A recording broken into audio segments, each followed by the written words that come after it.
Hello again and welcome back to English Today.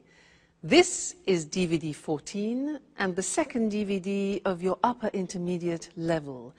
And in this DVD, we'll begin with another 2 episodes of our story, That's Life, and then our special TV programs.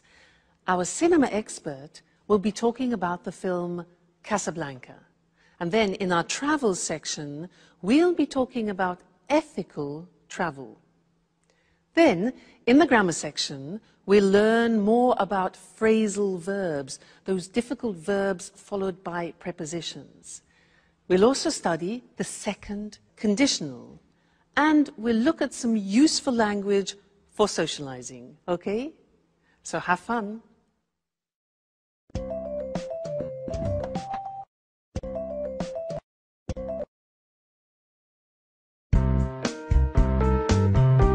Really?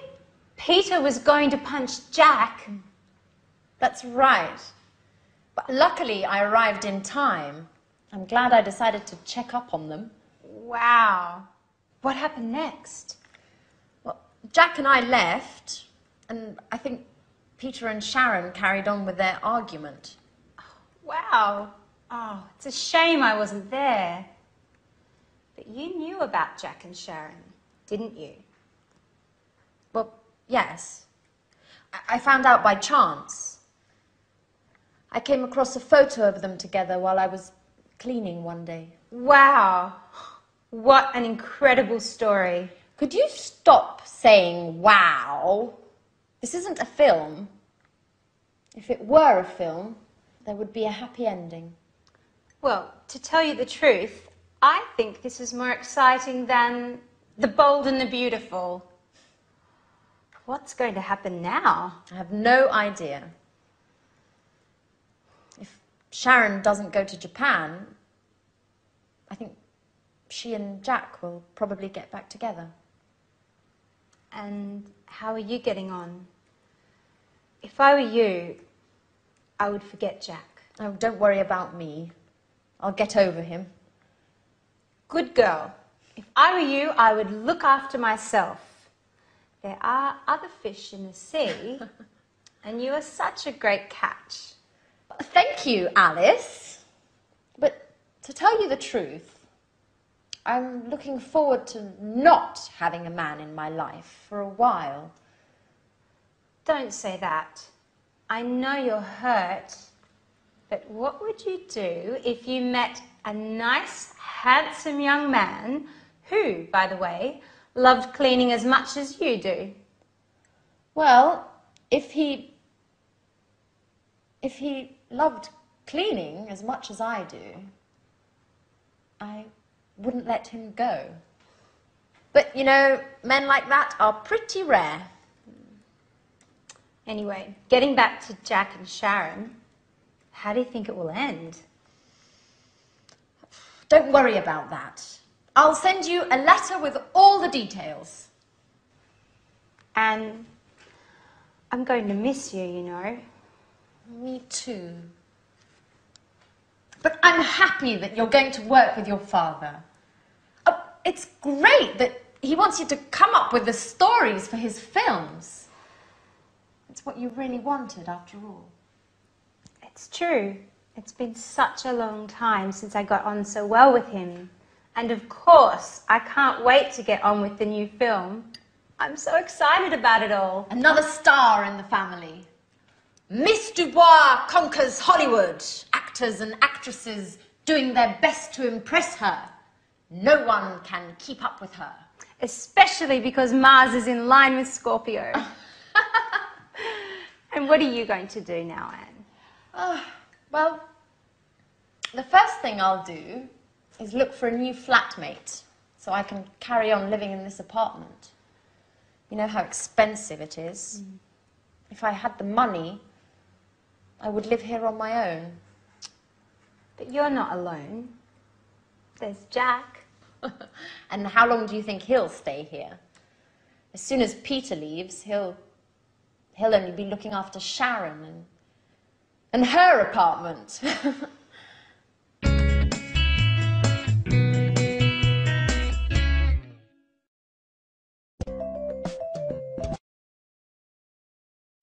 again and welcome back for another lesson in your live TV program of English language.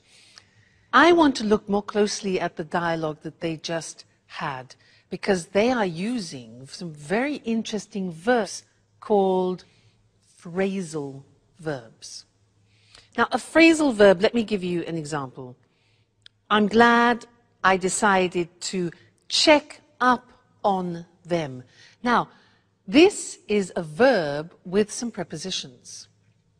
What happens is the verb itself changes its meaning, and it's actually sometimes very difficult to guess what it means. So, when a verb has a preposition, or even two prepositions after it, and it changes its meaning, its original meaning, we call it in English a phrasal verb. So what I want to do with you now is to use the board and also the examples that there were in the dialogue, and we'll see that there are two groups. In fact, the screen will be divided into two groups. One will be two-word phrasal verbs, and the other is three-word phrasal verbs.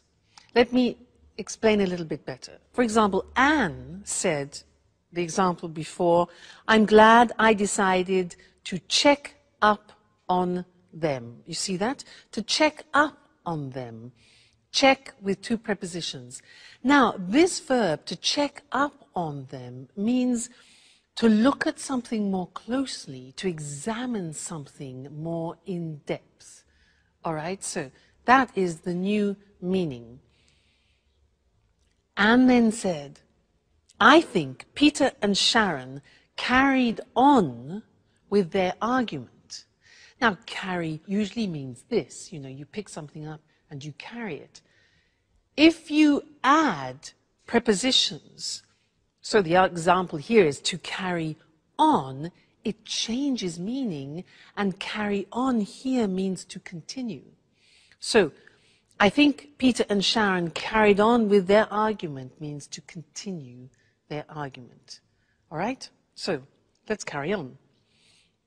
Then Anne said, I found out by chance. Found out, that becomes the meaning of discover. I discovered something. Okay, so find out. Next one. She said, I came across a photo. Now, came across. Very difficult to understand what that means.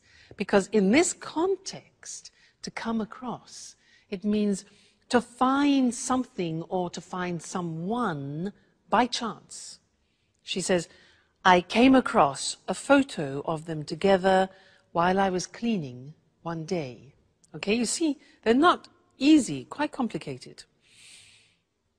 Anne then said, I think she and Jack will get back together. So, look at that. That is a three-word phrasal verb. There are two prepositions, to get back together, and that means to become a couple again. Okay, to reconcile, get back together. Then Anne said, oh, don't worry, I'll get over him. Interesting. Impossible to guess the meaning. Get over means to forget about. I'll get over him means I'll forget him. All right? Alice says, if I were you, I would look after myself. Look at that one. Look after, again, difficult to imagine. It means to take care of. Take care of yourself. So, if I were you, I would look after myself. Good. Next one, there are two more. It's been a long time since I got on so well. Now, to get on with means to have smooth relations with a person. It means that the relationship is going well without problems. To get on with. And the last one. Anne says, I'm looking forward to not having a man in my life. Again, look at that. To look forward to. Again, very interesting. This has two prepositions, look forward to, and it means that you think of an event in the future with pleasure. I could say to you, I look forward to seeing you again in the next lesson. All right, so these are the phrasal verbs, very difficult. People hate them. And they say, well, why don't you use easier verbs in English? Well, they come from Anglo-Saxon, and because we use them very often, I'm afraid you have to get familiar with them. All right? So we'll keep practicing, and I'll see you again. I look forward to seeing you again in the next lesson. Okay? Bye.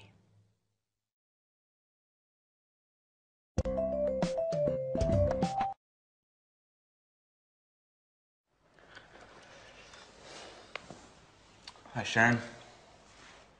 Could I speak to you for a moment? Sure, Peter. I'm listening. You know, I thought a lot about what you told me. Well, I have to admit you're right.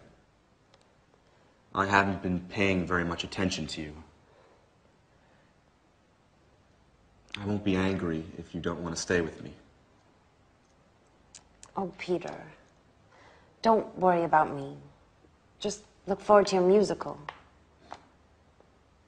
It's your big break, isn't it? If you weren't so committed, you wouldn't be the man for the job now, would you? You're a star, right? Yes, I know. It just isn't easy imagining Japan without you. It won't be easy for me either. But I'm sure it's the right decision for both of us. I hope so. If I were rich and famous already, I'd send along my private jet so you could visit me on weekends. Yeah, right. The petrol alone would cost you your fortune. Who cares? I'd be rich. So, while I wait for you to bring your career off and become rich, I might come visit you. Maybe with Anne. But if you're famous, you'll forget all about me. You'd let it go to your head and wouldn't have time to take care of me. I couldn't keep up with all those beautiful young actresses. How could I forget you, Sharon? By the way, would you mind me taking that beautiful photo of you along to Japan with me? The one hanging in the living room. It'll help me when I'm missing you. Especially in the beginning. Of course, Peter. Take it. I'll be happy to give it to you. Thank you. Well, I have to get on with packing. One last thing. If we were to meet in a few years, in 2 apartments close to each other, you with your new boyfriend, would you pretend not to know me like you did with Jack? Why do you ask me that? I don't know. Just curious. I guess it would be fun to meet you somewhere else and have a little secret between us two.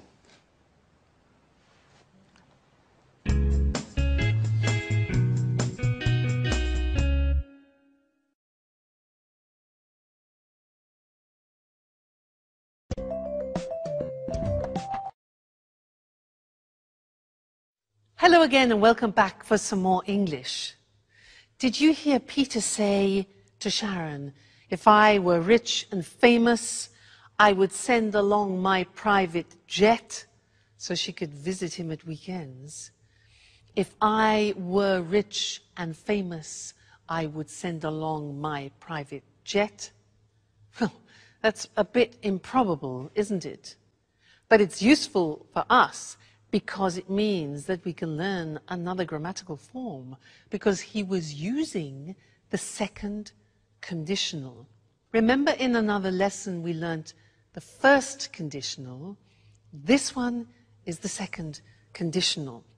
So, if I were rich and famous, I'd send along.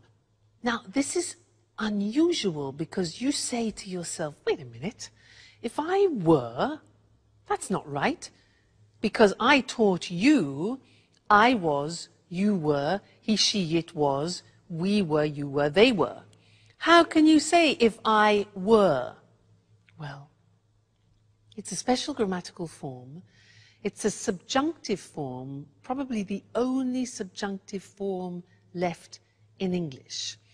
And when you say, if I were you, you're putting yourself in somebody else's shoes. Okay? He says, if I were rich and famous. He uses the verb to be, and this is where the subjunctive comes into play. All right? So, very unusual. You must have probably heard this expression, if I were you. If I were you, I would do this. And I want to give you some examples of that because it's very common in English. If I say to you, for example, I'm tired, you could answer, if I were you, I'd go to bed. Now, if I were you, that's the past form, followed by I would go to bed. That's the conditional form, conditional to. If I were you, I would go to bed.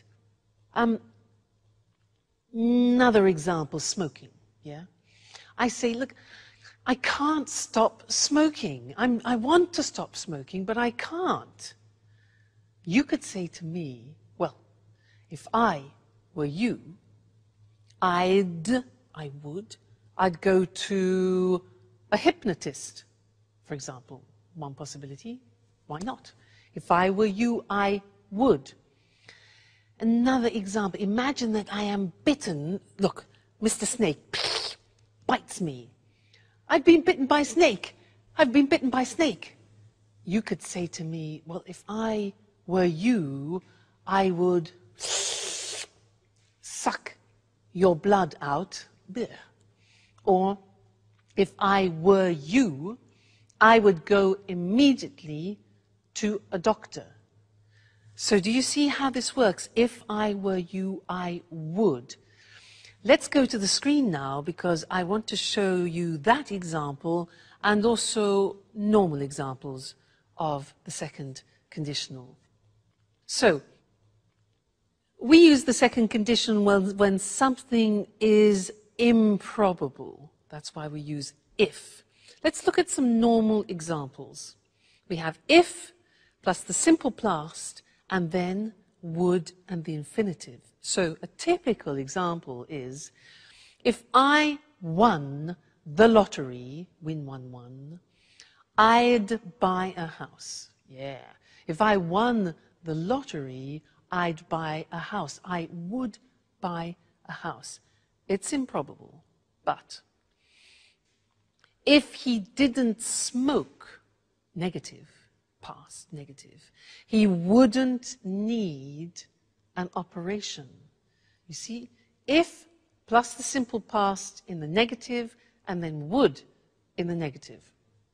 If you ate less, you would lose more weight. If you ate less, you'd lose more weight.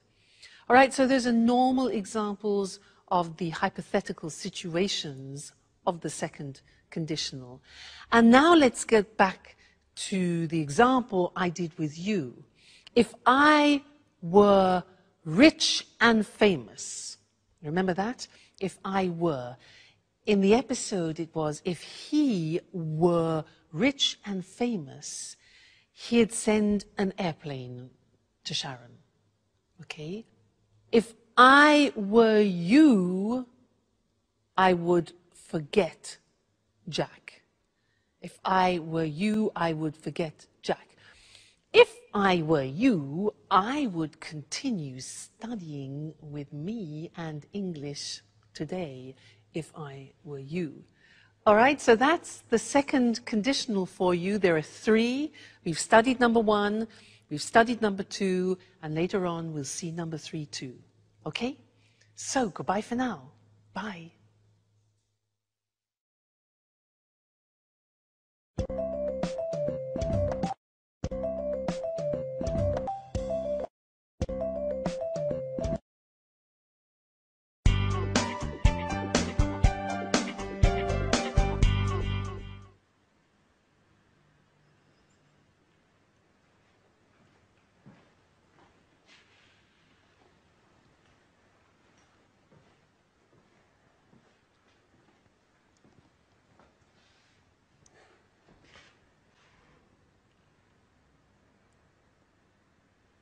So it's just you and me, isn't it, Anne? Well, really, it's just me, all alone. Are you still angry? No, I was just joking. Of course, it'll be difficult to forget a man like you. You're just pulling my leg now, aren't you, Anne? I wanted to say, if it had been a different time in my life, or if there weren't Sharon, maybe we would, or rather, maybe we could. Too many ifs, Jack. Anyway, I'm happy for both you and Sharon. Really. You know, I adore love stories with happy endings. Hey, don't jump to conclusions. Sharon just left Peter. Okay. Let things take their natural course. You know, as Alice would say if she were here. I really miss her craziness. And her jokes. The house just isn't the same without her. That's true. She always had something to say.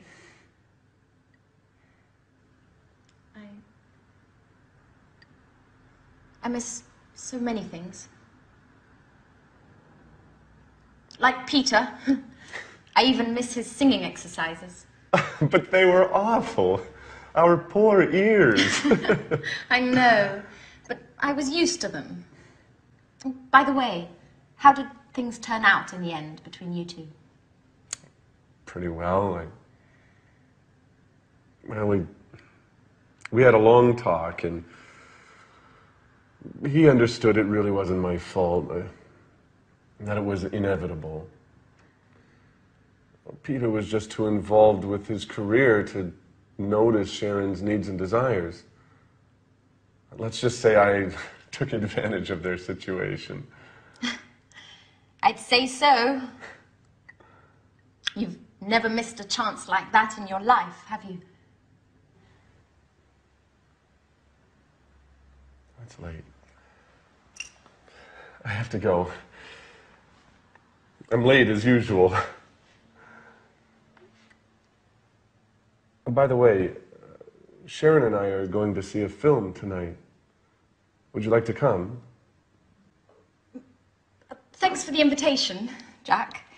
But I'd prefer to stay home. Anyway, a possible new flatmate is coming to take a look at the apartment, and well, his name's Nick. Well, actually, I've got to get things tidied up. That's right. Cleanliness is next to godliness, huh? Don't work too hard, Anne. Perhaps Nick is less tidy than Alice and I put together. Oh, no. I lost the battle with you two, but it's time to put an end to all this chaos. I'll ask him all the right questions, but if I get the feeling he doesn't like cleaning, I won't let him in the door.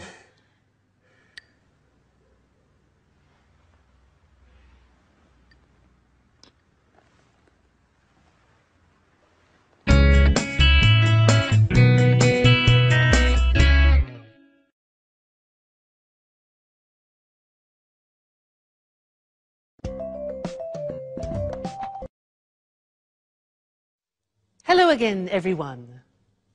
Jack exits and Nick enters. Maybe. We'll see. Now, I have a quiz for you. You've learnt a lot of language up until now, and I want to see how much you remember of what you've learnt. The quiz is this. I will say something which is wrong, and you, with all your grammar knowledge, must correct it. Let me give you an example. I say, when have you gone? Now that's wrong, because when uses the simple past. So we correct it and say, when did you go? All right, so that's the quiz. Your turn. What means this word? What means this word? Yeah, that's a question. With questions you need, auxiliaries. So, what means this word? What does this word mean? Yes. Next one. Has he any brothers? Question. Good. It's a question auxiliary. Does he have any brothers? Okay. Next one. This is more difficult. Be careful. I live here since 1977. I live here since 1977. Think of since. Yeah. Present perfect continuous. I have been living here since 1977. Great. Next one. What do you do tomorrow? What do you do tomorrow? Yeah, exactly. Do you do is the present tense. Tomorrow is the future. So, what are you doing tomorrow? Or what are you going to do tomorrow? Futures. Right. Next one. They haven't to work on Sundays. They haven't to work on Sundays. Negative. Wrong. Present tense, the auxiliary. Exactly. They don't have to work on Sundays. Great. Next one. Do she play tennis? Do she play tennis? Terrible. Yeah. Exactly. Third person. So, does she play tennis? Excuse me. Next one. I call you later. I call you later. Think of this. Snap decision. So it becomes exactly, I'll call you later. Great. Next one. He just left. He just left. Okay, we have just. With just, we use genie, just, ever, already, never, yet. Present perfect, so, yeah, he has just left. He has just left. Great. This one here. If I would know, I would tell you. If I would know, I would tell you. Not possible. Second conditional. If I knew, fantastic, I would tell you. And the last one. How much it cost. This is a typical mistake. How much it cost. It's a question. You need an auxiliary. So that's it. How much does it cost? Fantastic. You're great. Great students. Keep on studying like this and you'll be able to speak English like me at the end of the course. All right? Great. Well, take care. Keep studying. See you in the next lesson. Okay? Bye.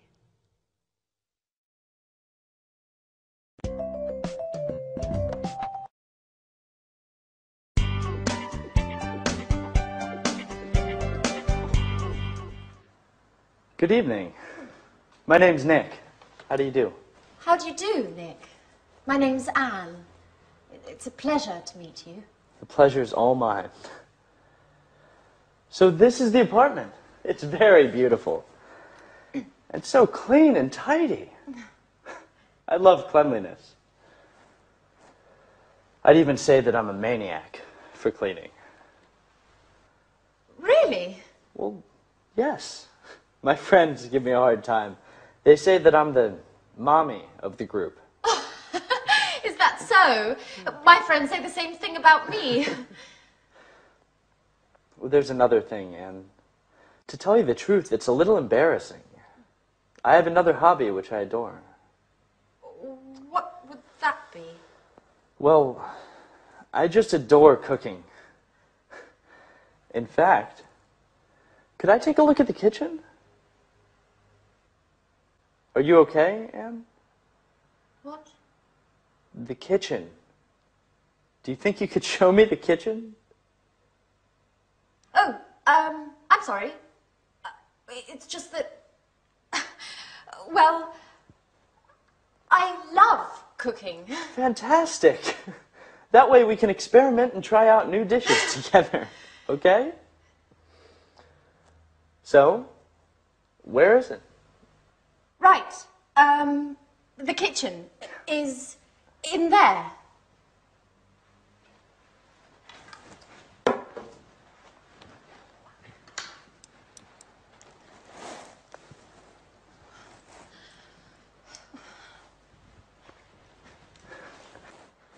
Great. Roomy, well lit, and tidy, just as I like it. I've got to confess that the kitchen is key to whether I come to live here or not. Oh, well, Nick, are you pleased? I mean, with the apartment. Oh, yes. It's very lovely. I like it very much. Not only the apartment. Thank you. So, when would you like to move in? Well, if it's all right, I'll move in tonight. I just need some time to get my things. Oh, that's great. Well, I'll cook up some dinner while you get your things, and then you can tell me what you think. I'm sure I'm not as good a cook as you. I'm not so sure. I'll go get my things. I'll try to hurry up, and then I can give you a hand. You know what, Anne? I think we're going to get along well.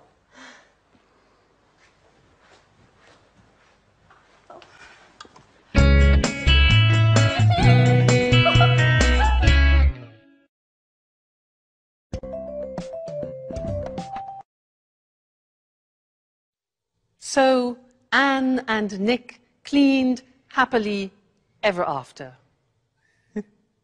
Now, in the last episodes, we have seen lives changing, we've seen people saying goodbye, and I want to look at that language that we use when we say farewell. Farewell, in English, is a word which means stay well in the future.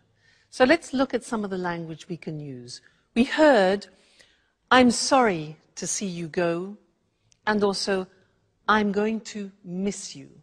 I'm going to miss you. Hope to see you again soon is something we very often use. Hope to see you again soon, okay? Call me from time to time. Call me from time to time is a nice one. Another really nice expression in English is let's keep in touch. Let's keep in touch, all right, so that you continue having a contact with that person. Let's keep in touch. Let me know how you're doing. Let me know how you're doing, okay? Then saying goodbye to people, some examples are all the best. All the best for your new job, for example, to Peter. Good luck with your new job. Another very common expression, good luck with your new job. See you soon. See you soon. Yes, like an imperative there. Take care. That's really very nice. It means look after yourself.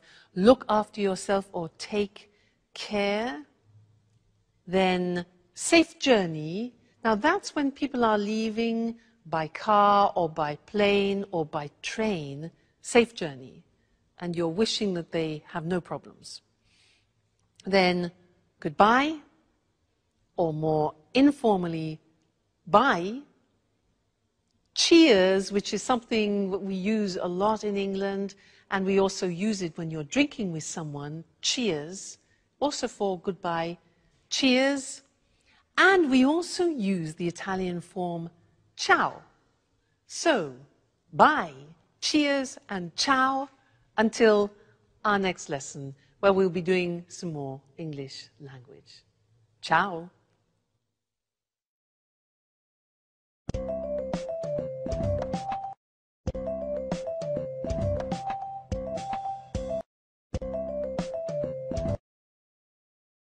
Hello, hello. I'm Lucy Ross, and this is Talk Cinema. And today, with our cinema expert, Sanjeev Gupta, we pay homage to one of the most popular films of all time, an unforgettable Hollywood masterpiece. I don't think I need say more. I'm sure you all know the film we're going to talk about today. Casablanca. Casablanca. The amazing cast, the fantastic script, and of course the unforgettable story. Yes, there'll always be a place in my heart for Casablanca. And not only in your heart, Sanjeev. Well, let's try to explain to our viewers why this film is so popular. First of all, there are the performances of two of Hollywood's greatest actors, Humphrey Bogart and Ingrid Bergman. And secondly, it's a film that was able to bring romance together with the serious theme of resistance to the Nazis. The end result is a passionate love story brimming over with emotion. Yes, you just can't forget the wonderful performances of Humphrey Bogart and Ingrid Bergman. Could you run through the plot for us, Sanjeev, just to jog our viewers' memories? Sure. Casablanca takes us back to a wartime Europe of Nazis and freedom fighters. The film, directed by Michael Curtis in 1942, focuses on the character of Rick Blaine, a cynical American who has escaped from occupied France to open an upmarket jazz bar in the Moroccan city of Casablanca. He has to choose between his love for Ilsa and his duty to help her husband Laszlo, a resistance leader, to escape from Morocco to continue his fight against the Nazis. Ilsa first met and fell in love with Rick in Paris. She believed her husband had been killed by the Nazis. When she discovers that Laszlo is still alive, she leaves Rick abruptly without explanation and returns to Laszlo, leaving Rick feeling betrayed and bitter. In the end, Rick sacrifices his love and helps Laszlo and Ilsa to escape to Lisbon. Wow, that's it, yes. Who can forget Rick's famous line to Ilsa as she gets on the plane at the end of the film? We'll always have Paris. That's true. There are also several other famous lines in the film. For example, when Rick says to Ilsa, "Here's looking at you, kid." Or when Ilsa says to Sam, the piano player, "Play it, Sam, play." Wait a minute, what's the name of that song? Oh yes, I remember. As time goes by, I've sung it so many times. But tell us, am I correct in thinking the film won an Oscar? 3 Oscars for Best Picture, Best Director and Best Screenplay. It was a big hit in 1942 and has been ever since. Casablanca represents Hollywood at its best. A film with undying universal appeal. The film is still shown regularly in America. Really? Do you mean on TV or in the cinema? Both, actually. You know, colleges across the USA show the film every year during the week of graduation exams. This has helped keep the film popular. Well, it certainly is an unforgettable film. That's Casablanca. Thanks to our expert, Sanjeev. Goodbye, Lucy. Goodbye. And goodbye, everyone. See you again soon with the next edition of Talk Cinema. So, have you seen Casablanca? It really is an unforgettable masterpiece. We say something is unforgettable when it's difficult to forget. Casablanca is unforgettable because it's such a good film. We call it a masterpiece. A masterpiece is an excellent piece of work We usually use it for films, books, and art. Why is Casablanca such an unforgettable film? First of all, the amazing cast. Amazing here means incredible, very good. The cast is all the actors of a film. Casablanca features Humphrey Bogart and Ingrid Bergman. If you've seen it, you can't forget their incredible performances. An actor's performance is the way the actor plays his or her role.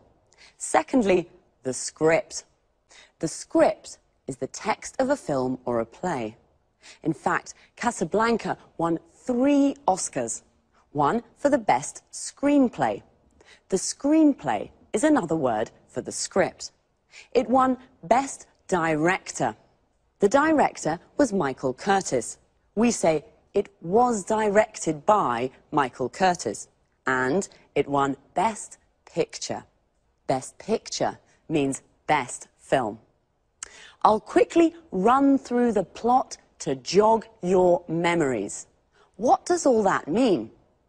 To run through something means to make a brief summary. The plot is the storyline, what happens in the film. And to jog someone's memory means to help them remember. Sanjeev jogged my memory. He made me remember some famous lines from the film. A line is something an actor says in the film. One of the most famous lines is, "At the end of the film, we'll always have Paris." Notice how we say, "at the end of something," but "in the end" means finally, after some time. And now it's time for me to say goodbye. So, see you all next time. Bye.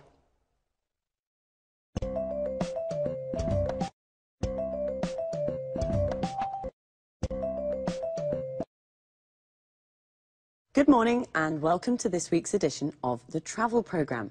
In the studio with me, as always, is Christine Oteng, our travel expert. Good morning, Lucy, and hello to everyone.